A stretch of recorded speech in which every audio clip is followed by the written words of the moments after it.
ले जाता है और कहता है कि टीचर से माफी मांगो, लेकिन लुओ माफी मांगने से मना कर देता है और कहता है कि मैंने बस चैप्टर को नहीं समझा, जिस वजह से मैं क्वेश्चन का आंसर नहीं दे पाया। लेकिन जैंग लुओ के साथ जबरदस्ती कर रहा था। जब लुओ उसको पीछे हटाने जाता है तभी गलती से लुओ टीचर के रखे हुए टेबल पर उनकी कॉफी कप को गिरा देता है। लेकिन तब लुओ अपने रिफ्लेक्सेस के साथ उस कप को बचा लेता है। लेकिन कप को बचाने के चक्कर में लुओ ने टीचर के ब्रश पेन को तोड़ दिया था और वो ब्रश पेन टीचर के लिए काफी ज्यादा इम्पोर्टेंट था। अगले ही सीन में हम देखते हैं कि जैंग को और लुओ को टीचर प्रिंसिपल ऑफिस में ले जाते हैं और जैसे ही दोनों प्रिंसिपल ऑफिस पहुंचते हैं तो हम लुओ को देखते हैं जो कि बहुत ज्यादा डरा हुआ था, क्योंकि उसे पता है कि सारी ब्लेम उसके ऊपर ही आने वाली है। तब हम जैंग को देखते हैं जो कि प्रिंसिपल के ऑफिस में आते साथ ही अच्छा बनने का नाटक कर रहा था। वो लुओ के साथ भी अच्छे से बात कर रहा था और वो बोलता है कि मैं लुओ की तरफ से भी माफी मांगता हूँ। अभी ये सब देखने के बाद तो लुओ बहुत ज्यादा गुस्सा हो चुका था। वो कहता है कि प्रिंसिपल आप जो भी अभी देख रहे हैं सब ये नाटक कर रहा है। लेकिन तभी प्रिंसिपल चिल्लाते हुए कहता है कि बिल्कुल चुप हो जाओ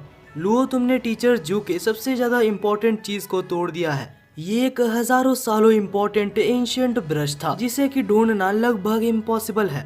लेकिन तभी टीचर जू बीच में बोलते हैं कि लुओ तुम्हें इतना ज्यादा सोचने की जरूरत नहीं है, तुम बस मेरे लिए एक ऐसा सेम टू सेम ब्रश खोज के लाओ। लेकिन मैं तुम्हें पहले ही कह देता हूँ कि ये ब्रश तुम्हें इजीली नहीं मिलने वाली। इस ब्रश को खोजते खोजते तुम्हें बहुत चीजें पता चलेगी जिससे कि तुम्हें भी फायदा होगा और मुझे भी मेरा ब्रश वापस मिल जाएगा। अब लुओ इस चीज के लिए हाँ बोल देता है, क्योंकि अगर वो ना बोलता तो उसे इस कॉलेज से निकाल दिया जाता। लेकिन लुओ जल्दी समझ जाता है कि ये कितना ज्यादा मुश्किल काम था, क्योंकि पूरा शहर को एक एक जगह पर खोजने के बाद भी उसे वो ब्रश कहीं भी नहीं मिलता। वो तो ये तक सोच रहा था कि कहीं टीचर मुझे जानबूझ के सफर तो नहीं करवा रहे। लेकिन तभी घूमते घूमते लुओ को जैंग दिखता है जो कि एक जगह पर दौड़ के जा रहा था। जब लुओ उसका पीछा करता है तो उसे पता चलता है जैंग भी उसी ब्रश को खोज रहा है ताकि वो लुओ से पहले उस ब्रश को टीचर को दे सके।